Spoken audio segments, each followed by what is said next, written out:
As we get started, was there anybody at the table that wanted to do any introductions and new staff? Okay, good. Assuming we all know each other, we'll go ahead and move on to item number 3, approval of the agenda. Unless anybody had any questions or comments, we'll take a motion. Approve the agenda or the, yeah. Who's the second? Thank you. We have a motion and a second. Are there any comments or questions on discussion on the motion? All those in favor? Aye. Opposed? Motion carries. Item number 4 is our public comment period. Public comments are limited to 3 minutes per individual. At this time, I'm not aware of any public that's present for comments. Is there anyone that would like to speak?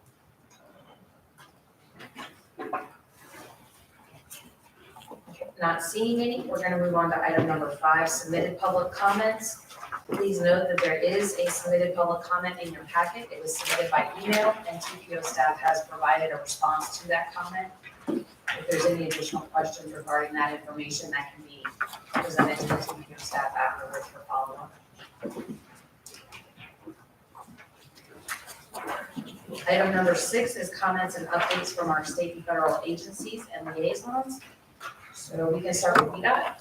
Good morning, Madam Chair. Good morning, everyone. Just had a couple of quick announcements I wanted to share this morning. First, I just wanted to let everybody know that VDOT will be presenting our 6-year improvement program, the FY 23-28 plan to our CTB for approval at their June meeting. So right now that's scheduled for June 22nd at 9 a.m. So fingers crossed, everything goes well with that. We'll have some information to share with the group shortly following that. Also at the CTB meeting, following last month's endorsement of the preferred alternative for the Bowers Hill interchange by the HRTPO, our project team will be actually presenting to the Commonwealth Transportation Board at their workshop in June, on June 21st. And they'll be presenting a recommended preferred alternative, which was alternative C, which includes 1 managed lane and 1 part-time drivable shoulder with improvements at interchanges along 664 from Bowers Hill to College Drive. So more information will be coming out for that. I do want to note that for the CTB workshop and action meetings in June, for both of those items, the last several meetings, the Secretary of Transportation has been combining into one day. Right now, it's shown as June 21st and June 22nd, but there is a possibility it could be pulled to June 21st for the workshop and action. If that happens, it'll be on the CTB website. It may not, because it's going to be a pretty full agenda, so it may be 2 separate days, but I just wanted to share that. And the only other thing that I had was General Assembly. As you all know, they're meeting today in a special session to hopefully approve a budget. So we're eagerly anticipating that approved budget. There's several things on there that we're watching, which includes the I-64 gap project on the peninsula. So fingers crossed, we'll have some information to share on that here soon as well. That's all I had this morning. Thank you, and I'm not seeing anybody from DRPT here today. Federal Highways? Not seeing anybody down there either. The Navy? No. Or the port? Good morning. I just wanted to share with everyone that the World Bank has released a list of the top ports or the performance of ports across the world. And in North America, Port Virginia was ranked the #1 of all North American ports, coming in at number 23 on the list of about 350 ports across the world. And so it's really with the support of our local community, the regional community, our state partners, that we're able to do what we're doing. So just thank you to everyone for helping us achieve that. That's certainly good. Congratulations. Moving on to item number 7 is approval of our consent agenda. There's several minutes And several tip amendments in the package. If anyone had any questions, we can take those now, otherwise we'll take a motion.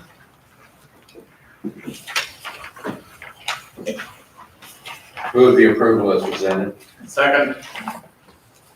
We have a motion and a second. Is there any discussion on the motion? With no discussion, all those in favor? Aye. Opposed? Motion carries.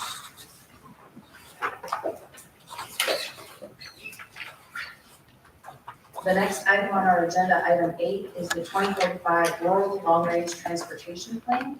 And I believe we did receive comments on this since the draft was up for public review.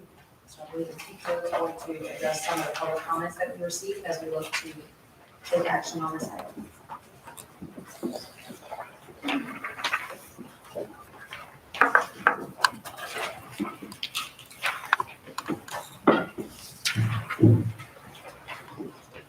Morning, everyone. So I'm going to be up here very quickly. I have a whole 2 slides to go over, so let's get right into it.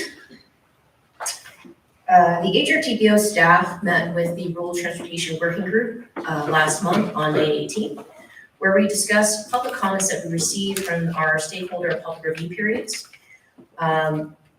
The public comments that we did receive highlighted analyzing the transportation needs of the elderly in the rural areas, the 5311 funded transportation services, potential 5311 funded transportation services in the rural areas, the need for transportation options in the rural areas, including transit and on-demand transportation services, better accessibility to passenger rail from rural areas, and potential climate change impacts on rural areas. These comments have been addressed and they are incorporated in the report in Appendix D. Staff also went over the report edits with this working group. From this meeting, the Rural Transportation Working Group recommended TTAC and HRTPO board approval of the 2045 Rural Other Changes report. So the recommended action for today's item is to recommend HRTPO board approval of the 2045 Rural Long Range Transportation Plan. And that's all I have. I'll be happy to take any comments or questions, that is. Thank you. Were there any comments or questions from either of our rural long-range transportation plan communities? Have any additional input you'd like to add? We're thankful, of course, for all the work that HRTPO has done, and we hope that this helps forward some of our small-scale efforts going forward, as well as the expanded bus service that senior services is. Okay, if there's no additional public comment, we'll entertain a motion. This is the final report that we go to the teacher program. Motion. There's a motion to approve. I'll second. And a second. Any discussion on the motion? All those in favor? Aye. Opposed? Motion carries. Thank you.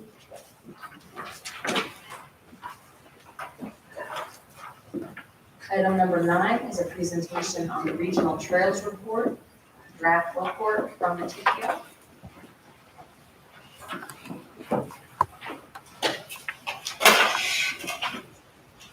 Good morning. I'm here today to update you guys on the Hampton Roads Regional Trails Report. As you guys know, at my March TTAC presentation, I spoke about how we were going to be working on this report, and we're excited today to present the draft report. Next slide, please. As part of this report, our objective was to promote our regional trails, our statewide trails and national trails that are in the region, spotlight existing segments, identify funded segments, and introduce potential new regional trails. And we also wanted to apply the level of traffic stress analysis on key trail segments. Next slide, please. As part of promoting our regional trails, we included the Virginia Capital Trail, which starts from Jamestown and goes to Richmond, the Birthplace America Trail, Virginia Capital Trail Extension, which connects the Virginia Capital Trail to both Fort Monroe and the Southampton Roads Trail in downtown Suffolk, and the Southampton Roads Trail, which goes from downtown Suffolk to the Virginia Beach oceanfront, and the Elizabeth River Trail in Norfolk, and the Dismal Swamp Canal Trail in Chesapeake. And also we added the Virginia Beach Boardwalk, which we chose to add because it is our busiest bike and pedestrian facility in our region. So, next slide, please. We also wanted to promote our state and national trails, including the East Coast Greenway, as you can see in this map. Next slide. We also included the statewide Beaches to Bluegrass Trail, which goes through our region and follows our Southampton Roads Trail from Suffolk to downtown, or the Virginia Beach oceanfront. Next slide. And lastly, we also added a newly updated, over the last 2 years, the Eastern Shore Rail to Trail, which was a study done about 2 years ago. That is a rail to trail on the Eastern Shore that they just recently got some funding for construction. So, next slide. As part of this report, we mapped out the existing segments of each of these regional trails. As you can see on this slide, here's a map of the Birthplace America Trail, Virginia Capital Trail Extension's existing segments. Next slide.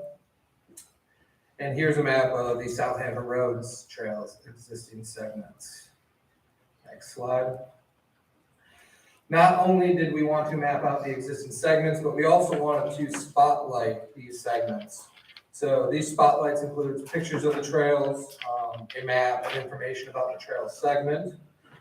Here are 2 examples, including the Virginia Beach Trail on Norfolk Avenue in Virginia Beach, which is part of the Southampton Roads Trail, and the Chesapeake Avenue Shared Use Path and Newport News on the Chesapeake Bay, which is part of the Birthplace America Trail, Virginia Capital Trail Extension.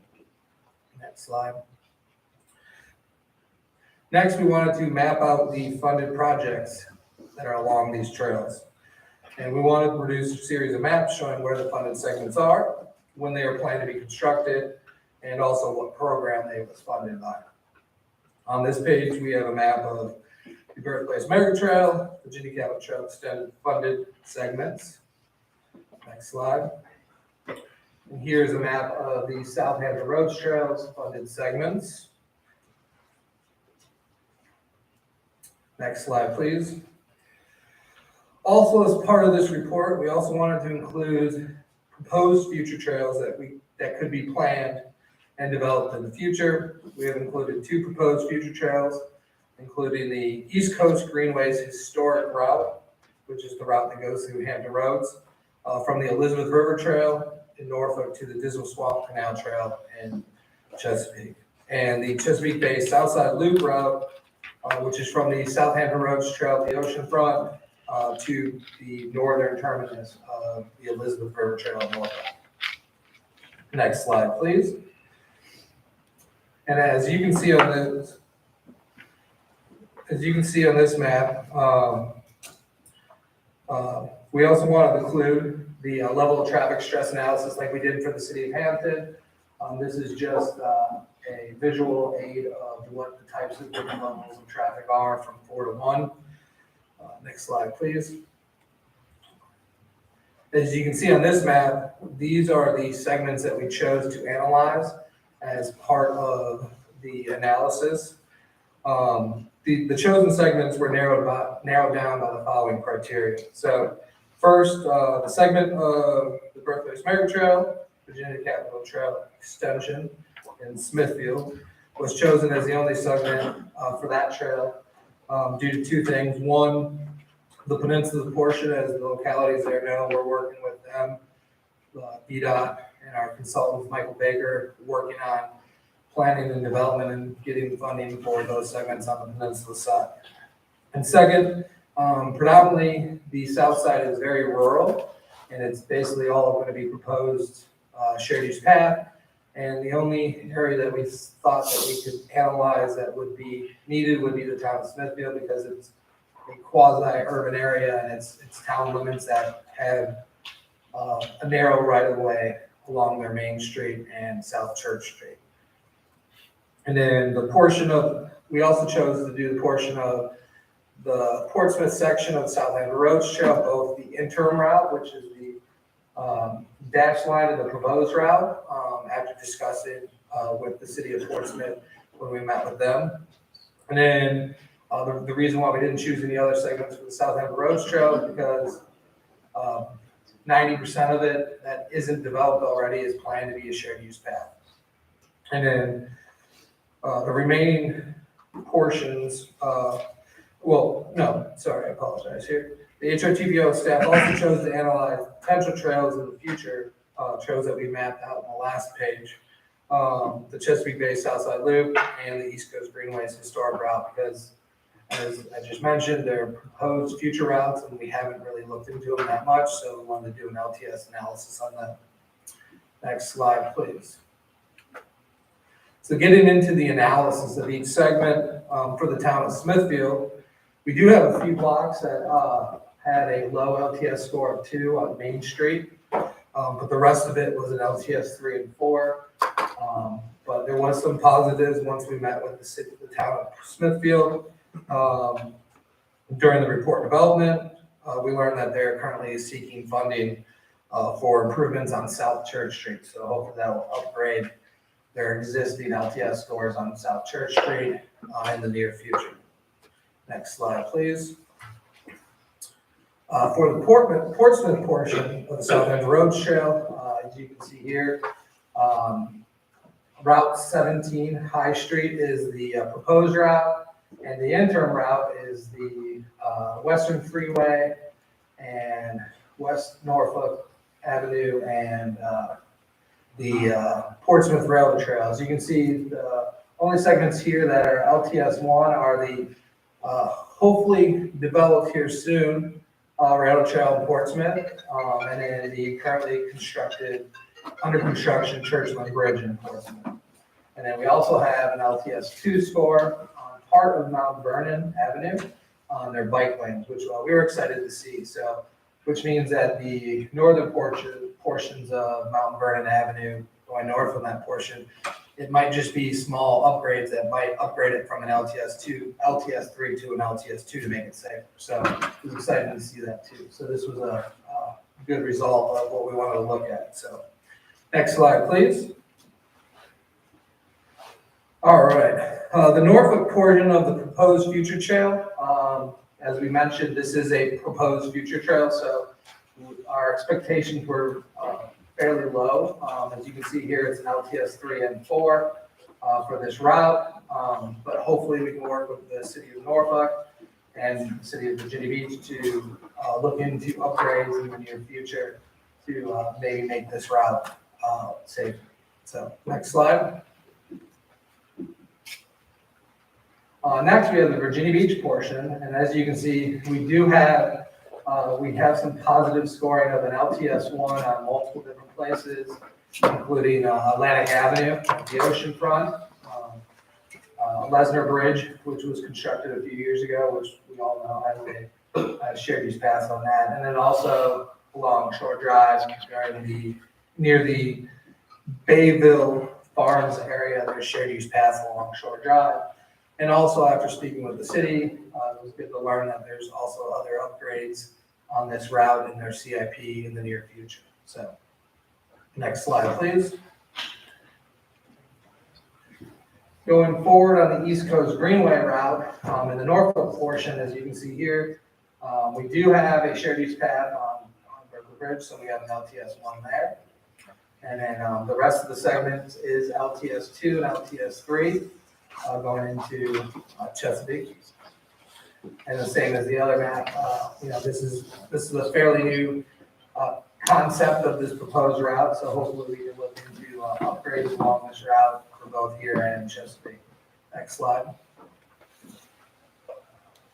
On the Chesapeake portion, as you can see, we do have LTS 1 score, which we have over Veterans Bridge, which is an existing shared use pad on the Dominion Boulevard corridor study. We're gonna have a LTS one score of the Great Bridge Boulevard Bridge over I-64, which is currently under construction and should be done in the next year or two, which will have an LTS one. And also we had another LTS one on the southern portion, basically near the Dismal Swamp Canal Trail on Wendy Carroll Lane. Next slide, please. These segments that were analyzed allows us to view the existing conditions of key segments that needed to be looked at a bit closer and also give us insight on implementing features on the planned trails to reduce the LTS scores. Going forward, HRTPO staff would like to see this report updated on a regular basis as we see projects funded and constructed. Part of this report, the spotlights of existing segments, will be used to develop an online toolbox to promote them on our website. And also as part of the next steps for the regional trail discussion, we see that developing a marketing, wayfinding, and branding plans for both the Southampton Roads Trail and the Birthplace America Trail and Virginia Capitol Trail Extension as crucial in coordination with the localities. And we should also be promoting our two ferry routes, which we have, the Jamestown, Scotland Neck Ferry, which is the East Coast Greenway and the Birthplace America Trail route, and also our HRT's Elizabeth River Ferry, which is part of the East Coast Greenway and our Southampton Roads Trail routes as official routes. And finally, we should continue to connect these regional trails to other significant trails, state parks, and federal lands.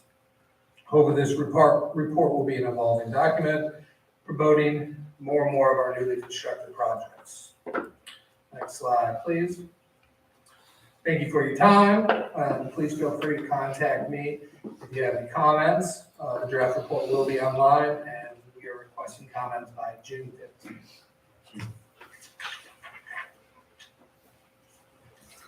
Thank you, Steve. Were there any questions or comments? That's a lot of information. I'm sure we'll get the maps online too. Oh, yes, Madam Chair, just wanted to thank Steve and to thank Dale for reaching out to Portsmouth and the other localities for the development of this plan and also doing the level of stress analysis, which would be very helpful for our future plan work in the city. Were there any other questions or comments? Dave. So Steve, we will be giving you some comments back on the Southampton Roads Trail itself. There's only one piece of it that's yet unfunded. The rest of that's fully funded. I don't think your map reflected that accurately. Okay. So we'll get you that comment. All right, I appreciate it. Yeah, similar, we'll have some comments. The section heading down North Carolina, we've got part of that in our flat project right now, so funded for planning, so that's something that is within that area, so. Yeah, we have that, the flat noted in our report.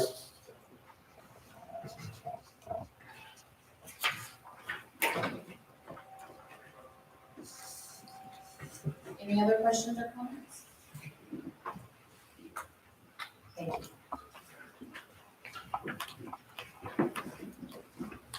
Item 10 is Keith has a report on regional performance measures.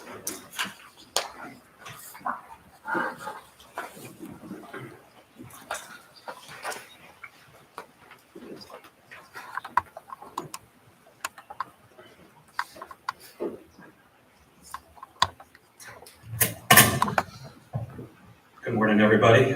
Today I'll be making a presentation on our annual update to the Regional Performance Measures and Targets System Performance Report. As I'm sure all of you in the room know through my various presentations through the years, federal legislation requires us to prepare and use a set of federally established performance measures and set targets in each of those areas. So this group established most of the initial targets back in 2018, but there are certain targets that we have to update on an annual basis. This is the list of all the measures that we need to set targets for. In the area of safety and transit, we need to set them annually, and this group did that back in, I believe, January of this year. And then the 4-year targets are for the areas of pavement condition, bridge condition, roadway performance, and for 8, our region doesn't have to do the CMAQ ones. So those are the targets that were set back in 2018 for 4 years. So annually, we prepare a system performance report that looks at each of these measures and targets. It includes a description of the methodology we use to calculate each of the measures, what the trends are in each of these areas, some information on what the statewide targets are for each of these areas, and then a description of the targets, and then what I'm going to present most of today is the progress that we're making towards meeting the established targets. So I'll quickly go through the targets in each of the areas so I can show you the ones where we're achieving the targets, and then some of them, unfortunately, like safety, where we are not achieving the targets. As I'm sure many of you in this room know, in spite of the COVID-19 pandemic, or because of the COVID-19 pandemic, not really sure, roadway safety has really become an issue nationwide and in our region. So the data that I'll be showing you today is through the year 2020, and then also comparing it to the targets that we established for the year 2020. So starting with fatalities and the fatality rate, we established targets of 124 fatalities and the fatality rate per 100 million BMT of 0.84. This was based on a Vision Zero concept where we started with the data that we had at the time to set the 2020 target, which was probably 2018, and then just have it go down by 7 on each year to be 0 by the year 2045. So unfortunately, we had 142 fatalities in our region in 2020, so it did not come close to meeting the target that we had set of 124. Not surprisingly, the fatality rate was also way off with the amount of travel going down in 2020, but the number of fatalities going up. We didn't come close to achieving that target. Same issue with the number of serious injuries in our region. We had set a target in 2020 for 1,448 serious injuries in our region. We had 1,623, so that didn't come close to making the target either. Same thing, as I said, with the fatality rate, same thing applies for the serious injury rate. We were not close to achieving that target. The last measure that we need to set targets for safety is the number of combined non-motorized fatalities and serious injuries. On that one, we had set a target of 163 in our region. Unfortunately, we had 190 in 2020, especially with the amount of bicycling and walking that increased during the pandemic. So we didn't achieve that target either. The next area is transit asset management. I'll go through this really quickly because there are many, many different targets and measures we have in this category. So I'll just quickly say that in many of the areas we are surpassing the targets for the condition of our rolling stock in terms of transit asset management, including light rail vehicles, ferry boats, trolley buses. We are missing the target, however, in the condition of the buses and cutaway buses in our region. I do want to note this is a combined measure with the HRT and WADA and the city of Suffolk. So it's a weighted average of the condition of their vehicles versus the target that we had set for the region. We also have to look at the condition of equipment and service vehicles. Same thing, we're missing the target in terms of the condition of those assets. In terms of infrastructure, that in our region really only applies to the light rail infrastructure in the city of Norfolk. That's another one where the condition of it is missing the target for the condition that we set a target for. And we also have to look at facilities. So these include maintenance facilities, passenger facilities, parking facilities that are all used for the transit system. The condition of the passenger parking and administrative facilities are surpassing the targets. Our maintenance facilities are not. Moving on to bridge, this was interesting when I saw this. We had set a target for greater than 27% of our national highway system bridge deck area being in good condition. And we had been meeting that target through 2017, 2018, 2019. We did see a pretty big dip in our region, though, in 2020 in terms of the condition of our bridges or the percentage that are in good condition. And so since 24.3% is where we're at as of 2020, that is below our target, so we're missing that. We ran into the same issue when you look just at the bridge deck area in poor condition. So we had been achieving the target of less than 3% in recent years, but all of a sudden in 2020, we did see a jump up to 4.8%. So unfortunately, we're missing the target there as well. Hopefully, some of the additional funding that we're seeing both in the IIJA and state funding, hopefully we can bring some of these numbers back down here and improve the condition of the bridges here in upcoming years. Looking at pavement condition, it is a better story than we're seeing with bridge condition. So our target for the percent of the pavement in good condition on the interstate system was greater than 45% by the year 2021. In 2020, we're at 49%, so that is surpassing the target. So that's good news. Same thing with interstate in poor condition. We are below the below the 3% target we had set for 2021. So that is good as well. The one where we are not achieving the target is the pavement on the non-interstate national highway system in good condition. So we set a target of greater than 25% of our network in our region. We're only at 18% in 2020, so that missed the target. However, when you look at poor condition, we're aiming for less than 5%. And since we're at 4% in 2020, that does surpass the target. The last two areas that I look at are roadway performance and freight. So these are ones that were really impacted in the year 2020 by the COVID-19 pandemic. So when you're looking at the reliability of the interstate system and the non-interstate NHS, in the year 2020, we had very few issues, obviously, with congestion and reliability due to the pandemic. So in 2020, 96% of our interstate system was reliable, 93% of our non-interstate national highway system was reliable. So those, not surprisingly, are easily surpassing the targets that we'd established for the year 2021. The last one for freight, that is also a reliability measure. So it's for the interstate system for truck travel time reliability. So no surprise in the year 2020, the reliability greatly improved for freight movement in our region due to the pandemic. So that is another target that was easily surpassed in the year 2020. So to wrap up this presentation, I just have a quick summary of how we're doing on these targets. As I mentioned, for roadway safety, we are nowhere near making our targets. I hate to say it, 2021 was even worse than 2020 in terms of safety in our system. Fatalities looks like went way up. Serious injuries looks like went way up again. So the 2021 targets definitely will not be met in roadway safety, unfortunately, either. Looking at transit asset management, as I said, it was a mixed bag in terms of the condition of our transit assets. Some are surpassing the target, but especially when it comes to like equipment, service vehicles, and buses, they are missing the target. One area that we look at targets that I really didn't mention today is transit safety. We had to first establish targets in that area for the year 2021. And so currently the data is available through 2020. So we can't determine whether we're achieving our targets in those areas until we get the 2021 data to look at that. And then finally, the other 4-year targets, bridge condition, as I said, we're missing the target, but most of the other areas we are surpassing.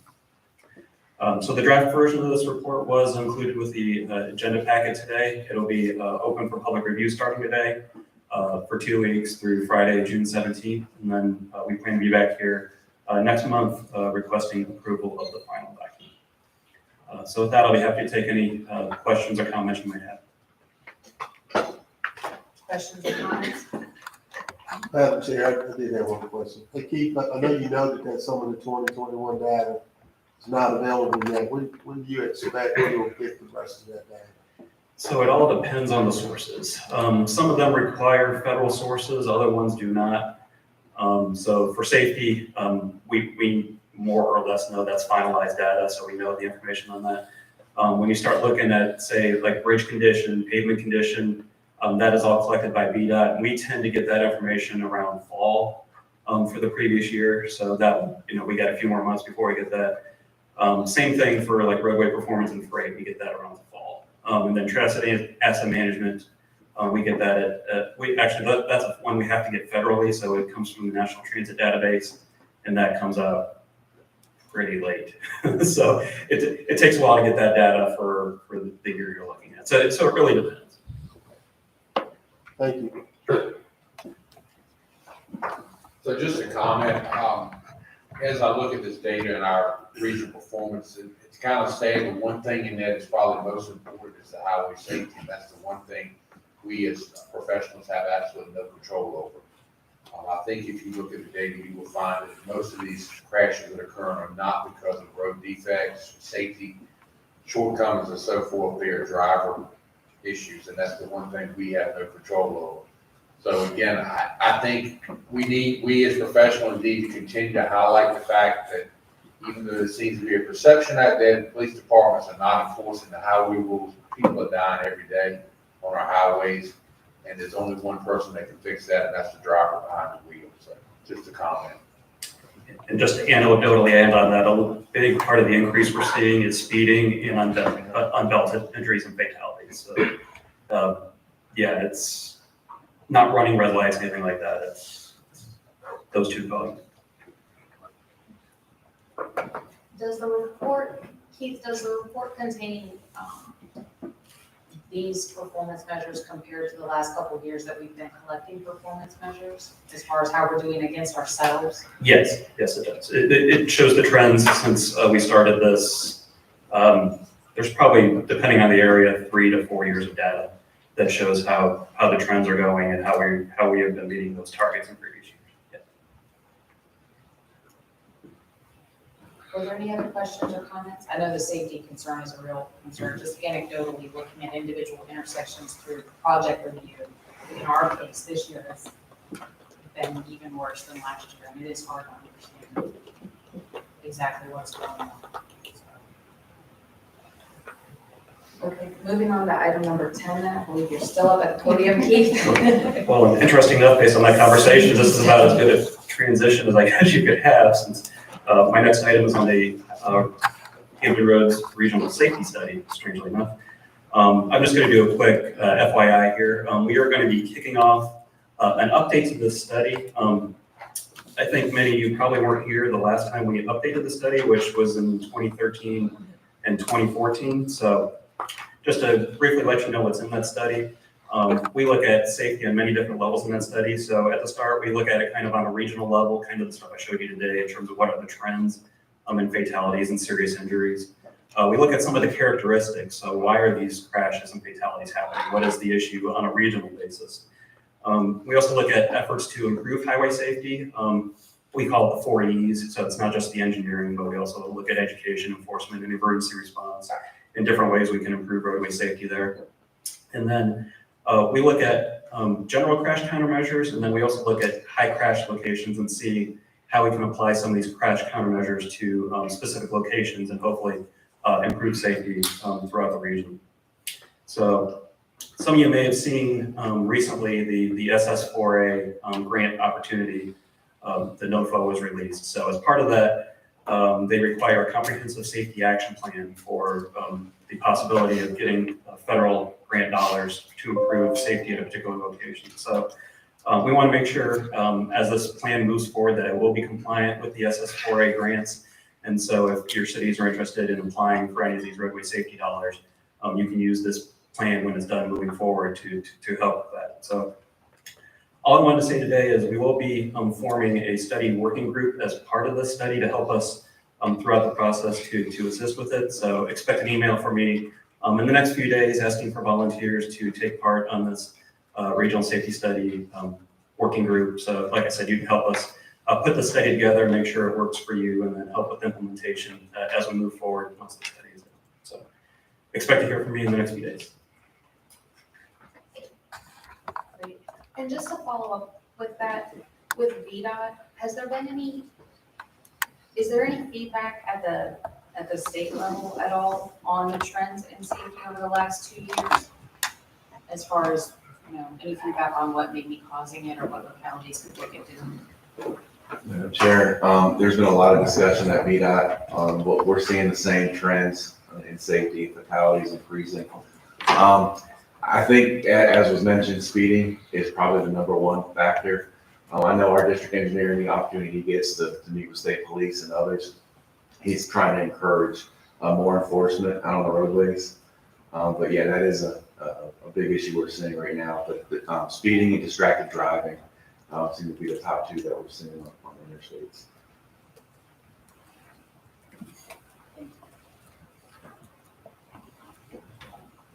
Any questions or comments on any of those reports that we got in front of us?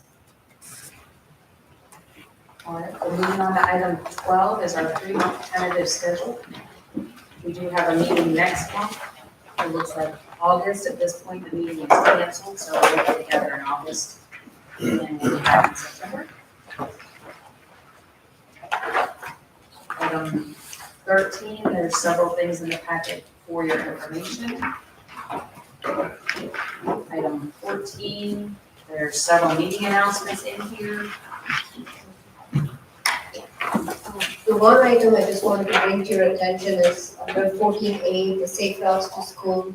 TPO staff have worked with the city of Hampton for this report, and John is not here today because he's actually presenting at a conference in Seattle, so he just wanted me to make sure that he will be here in July to present this report, but that's something I just wanted to bring to your attention in addition to the meeting dates. Were there any meetings that weren't on here that anyone wanted to bring attention to? Okay, and then moving on to item 15, order new business. I believe there were new business items someone wanted to mention. Okay, yes, thank you. I wanted to talk to y'all for a second about a project that's in our UPWP for next fiscal year, which starts in, I guess, about 30 days. I don't know if you noticed it, but we put in there, we wanted to help y'all with your IIJA grants. And so we put in there some time to help you with 2 IIJA type grants, one for the electric vehicle charging.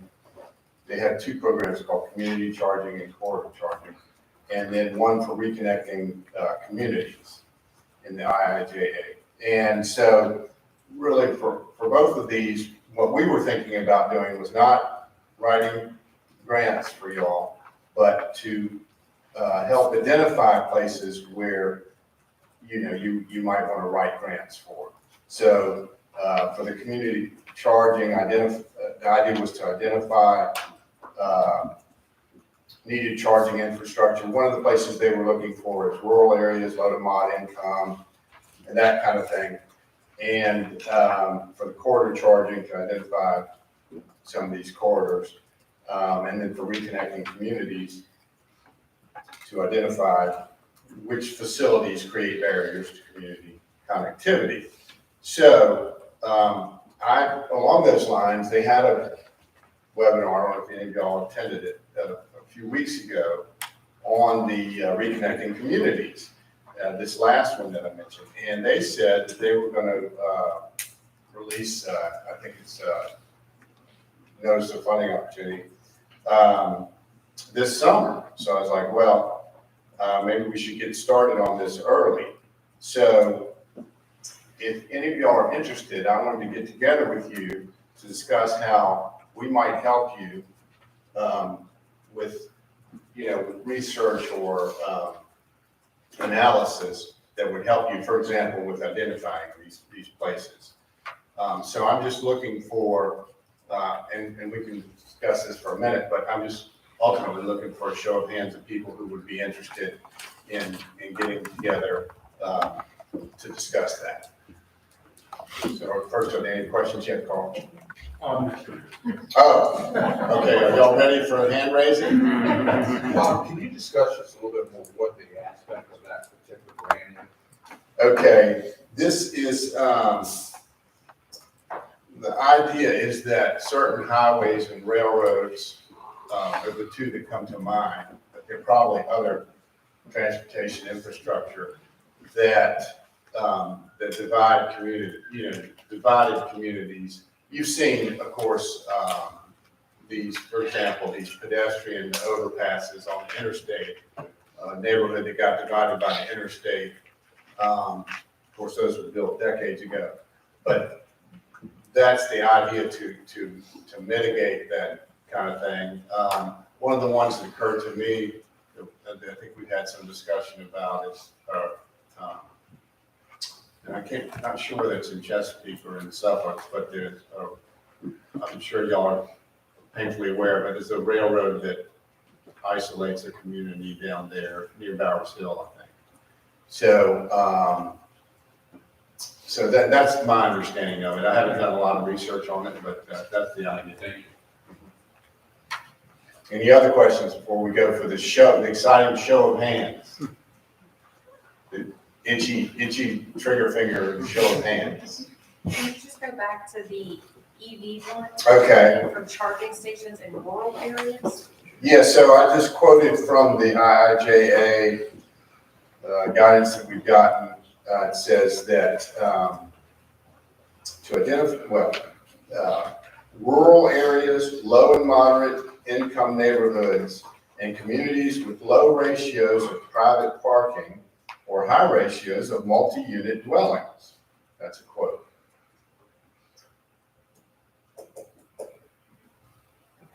I just don't see a lot of call for charging stations in rural, low-income areas. Well, then you can focus on the low and moderate income and the low ratios of private parking and high ratios of multi-unit. Because every community has In public locations.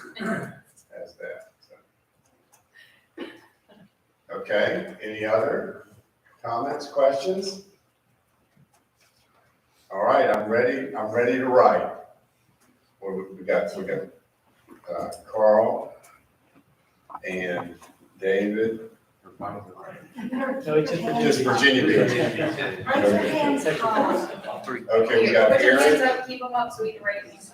All right, we got Troy And keep your hands up. and Robert. Up high, up high. We got Tom. Did I miss anybody? Oh, we got Ben. Oh, no, we have to keep, no. Okay, wow, I gotta go through, all right, Jamie, Well, I'm typing. Angela Rico.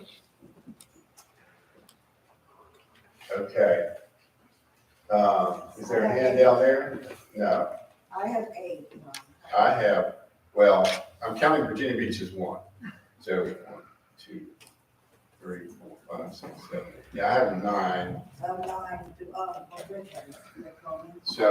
I Carl, Virginia Beach, Eric, Troy, Robert, Tom, Ben, Jamie, and Angela. Rob? Yes. I just added a comment.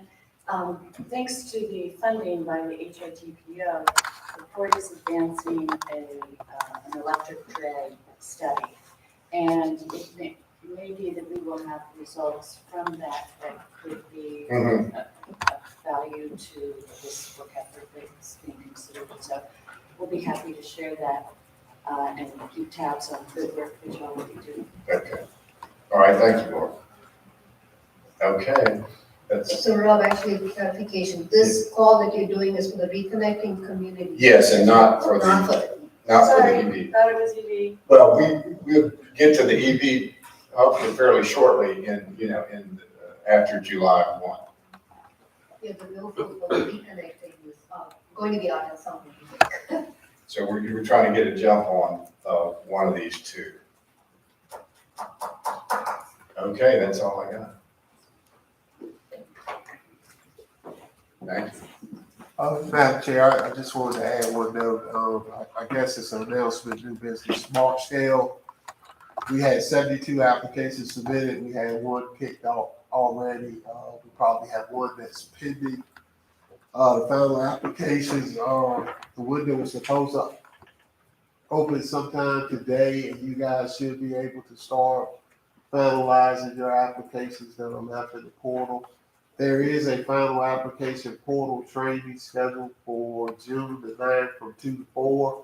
If you didn't get that email yet or some type of email related to this training on the 9th, give us a call so we can make sure you got it, because we're not sure whether it went to the person who submitted the application or to all the people who participated in the pool before.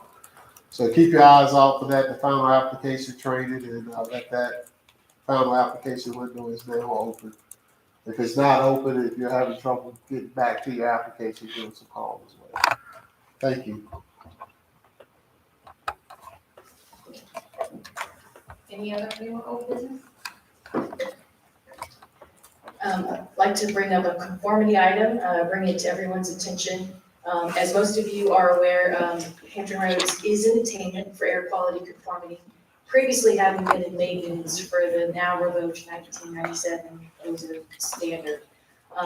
So that makes us an orphan maintenance area, and as such, when we develop our long-range transportation plans or tips or make amendments, we have to conduct conformity, although it's very streamlined. Well, another thing that the state has to do, Department of Environmental Quality, is also maintain a maintenance plan for us to make sure that we still have good air quality here. And our current maintenance plan for the state or for our region is expiring. So DEQ has developed a second maintenance plan. They're wrapping up the draft report now. It's going to go out for review and comments later this month, I believe June 20th. And then DEQ is also going to come here in July and make a presentation to this body. But we just wanted to let you know that as soon as we get the link to the draft report, we're going to send it out via email for you all to review. And then, of course, DEQ will be providing more information. But I'm told it doesn't really impact us for conformity, and they're not changing any of the standards, which would impact localities with some of the air quality budgets. But again, you'll see a presentation next month, and then we'll send a link to the draft report as well.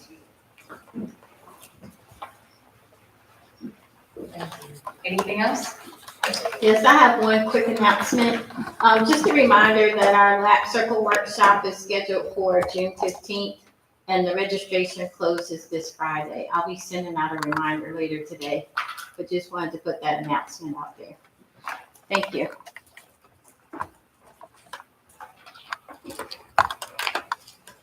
Any other old or new business or other announcements? Okay, we don't have anything else, the meeting adjourned.